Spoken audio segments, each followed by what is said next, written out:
Hello and welcome to Travel Trolls TV. Right, this is a special place. This is a very special place because you live less than a mile away from here.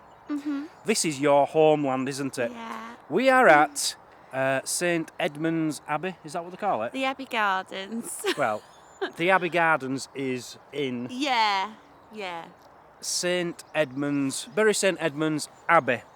Now, because we're only 0.9 miles away from where we live, I'm going to hand you over to Mazzy, who's going to tell you all about her local history.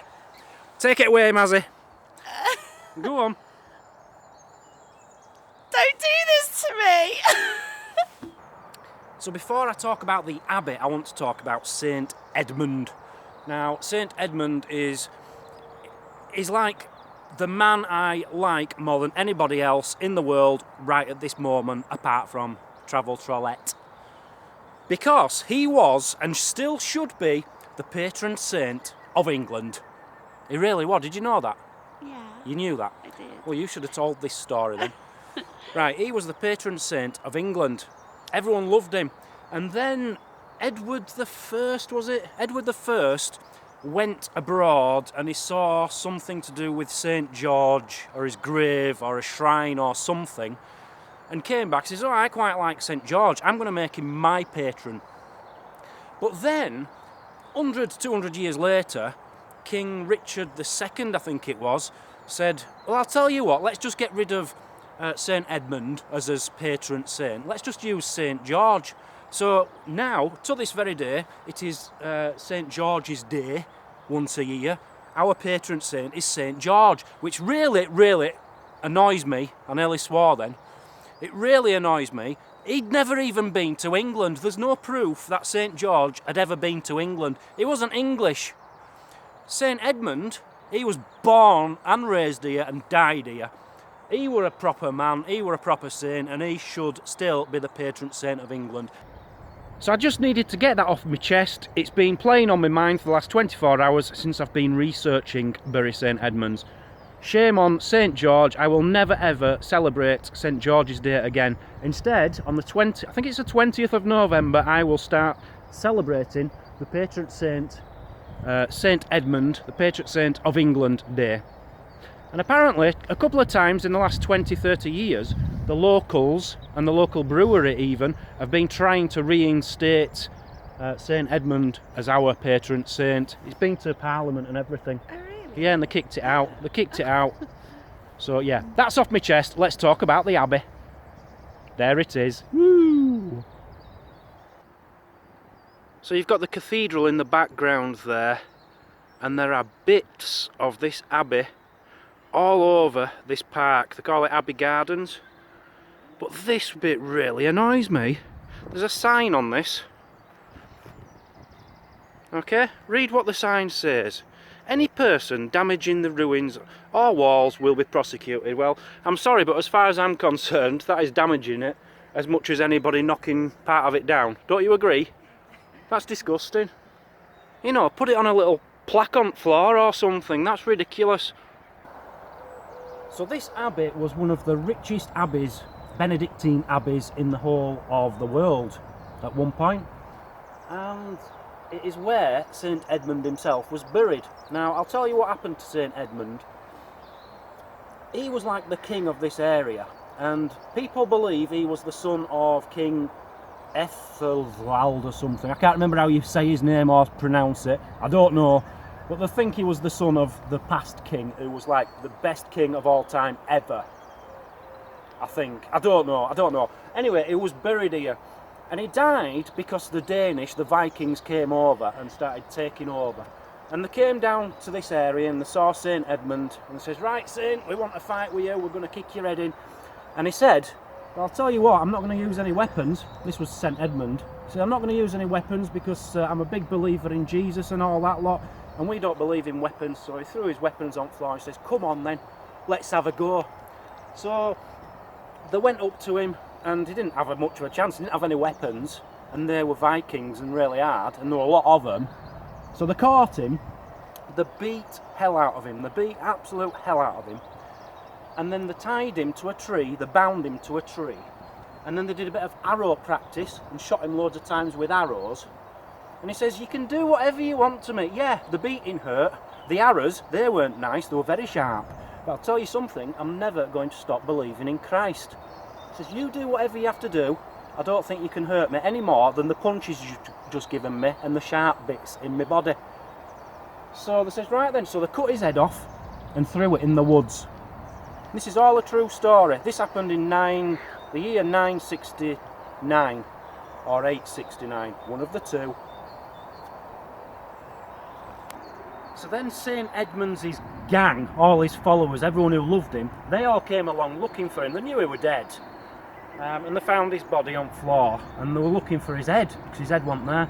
So they're walking around looking all over through trees and stuff because there were a lot of trees in them days, looking all over for his head.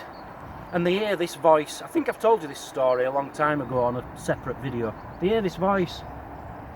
Here, over here, I'm over here. Come and get me, I'm over here. Something like that. It were 3 words said in like a weird different language. But it were Edmund himself. Now some people say it was actually a wolf who was talking, but that's obviously rubbish because wolves can't talk and they never could. But they went into this forest and they saw his head there, and it was his head shouting. He says, I'm over here, I'm over here. And there's a wolf stood right next to him with his foot on his head saying, I'm protecting him. No one's going to hurt his head because I'm looking after it. So he was protected by a wolf. So they took his head and his body and they buried it in a church about an hour and a half's drive away from here. I think it's in Essex. I can't tell you any more than that until we go to that church. But it is actually the oldest wooden church in the world. There's a fact for you. So he stayed there for 3 years, and then they brought because they were scared that the Danes would rip up his body and stuff. And then after 3 years they brought him back to bury St Edmunds and buried him right here. I say right here, no one really knows exactly where his body is. If you look down here, you've actually got some graves down here. So where is St Edmund himself? I'm going to call him Edmund, I'm sure he wouldn't mind. I feel like I'm a friend of his.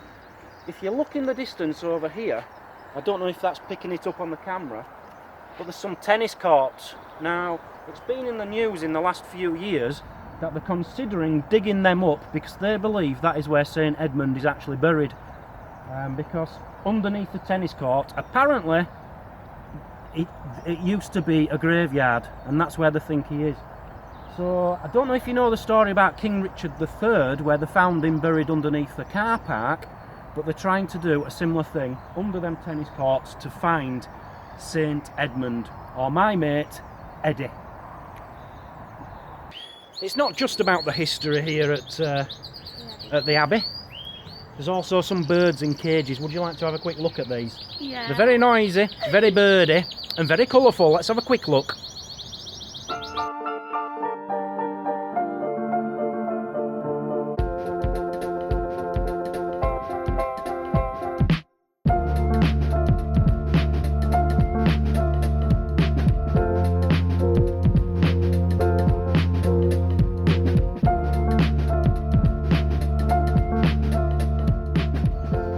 This is still part of the Abbey grounds, and there's a few birds here in cages, and these are lovebirds.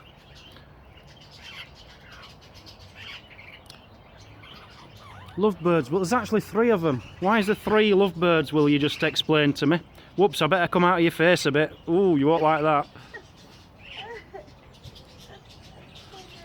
Why is there 3 lovebirds and not 2? 5 lovebirds? Oh, got an orgy going on in that top corner. So this is a beautiful part of the Abbey. Look at the ruins here. Just take a look at them ruins. That's beautiful. It's such a vast area. It's like a big park, and there's just bits of stone, bits of wall all over, spread over a massive area. Bigger than any other Abbey I've ever been to. It's really fascinating.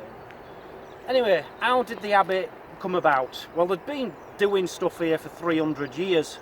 You know, preaching and stuff like that around St Edmund's time and all before him. But then afterwards, Eddie, he became like a big name and people wanted to come to his shrine.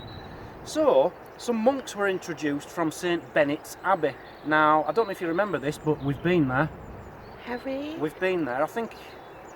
I'm not sure if it was the place where it was snowing when we went. I'm not sure. Oh, right, yeah. But when we were there, I said they sent some monks over to here to build an abbey, which they did. So it was 2 monks from St Bennett's Abbey who came here and built this abbey. I'm guessing they had some men, because 2 men to do this had taken a long time, a lot of overtime. You wouldn't get weekends off. You wouldn't have been able to be married and have a proper relationship if it were just the 2 of them. So they came here and they were called Uffy. What a stupid name, Uffy. And Leofstan. You'd just call yourself Stan, wouldn't you? So they were the 2 abbots who came. When Leofstan died, apparently the king made his doctor Baldwin the abbot, so he was looking after it. Why would you give a doctor the job of looking after this place? You'd give it to an expert in abbeys, wouldn't you? Or a grounds manager, a site manager. You wouldn't give it to a doctor, but it was a doctor and he took over it for a bit. By this time, by the way, once it were all built, everyone was coming here, flooding here to do the pilgrimage to the patron saint of England, which he was in them days.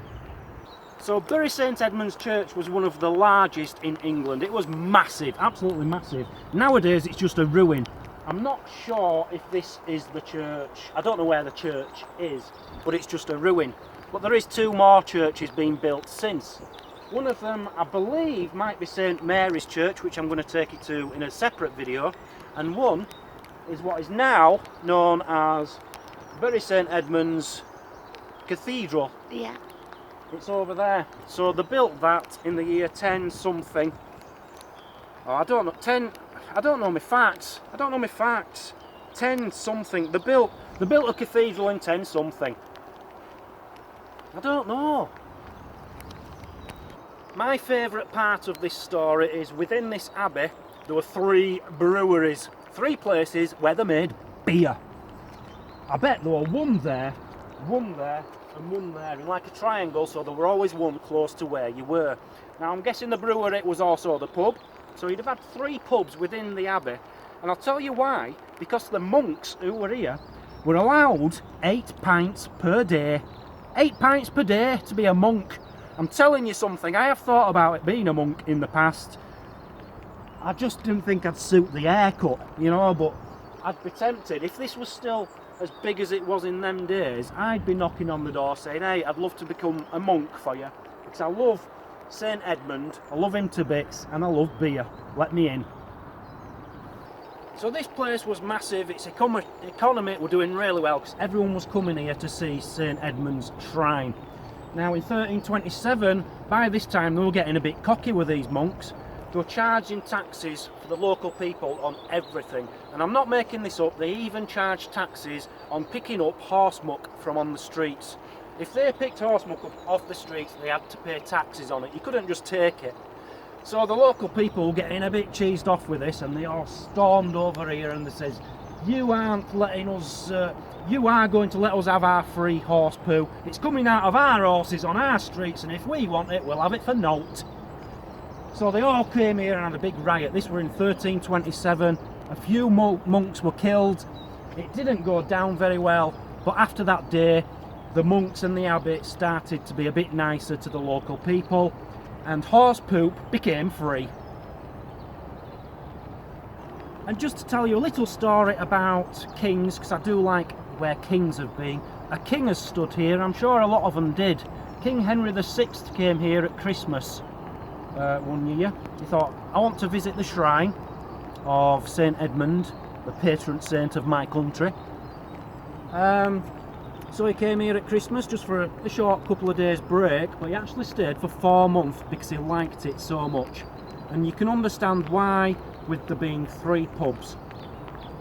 Someone else famous who is buried here is King Edward I's son, which is quite ironic because it's Edward I who brought in the name, the patron saint, St George. It's his fault that it isn't St Edmund today. And his son is buried here at Bury St Edmunds. That's quite annoying. One last amazing fact for you, and this one is special. There's a bench in this park, or there used to be a bench in this park. Did you know about this bench? No. No. There was a bench in this park, and it had a USB point so you could charge your phones. Yeah. It was the first bench in the world with a USB point. That's a fact for you. Right, it's absolutely belting it down, so I'm going. Are you coming with me? Of course. Okay, what we're going to do now is go into the cathedral. Might be a separate video. We'll see. And then there's St Mary's Church over there where I want to introduce you to a queen. Thanks for joining. Have you had a nice time so far? Yeah. Yeah. Thanks for joining. We'll see you very soon on the next one. Bye-bye. Bye. I've been told while we're here there was something really interesting I forgot to mention, which I should, so I'll put it in now. You've got Norfolk and Suffolk, the two counties. We've done Norfolk, this is Suffolk. If you want to know why they're called Norfolk and Suffolk, it's from back in the days of St Edmund. They were called North Folk and South Folk. North people and South people. So South Folk is now not abbreviated, but shortened to Suffolk. There you go. That's interesting. It's interesting, you liked that, didn't you? Yeah.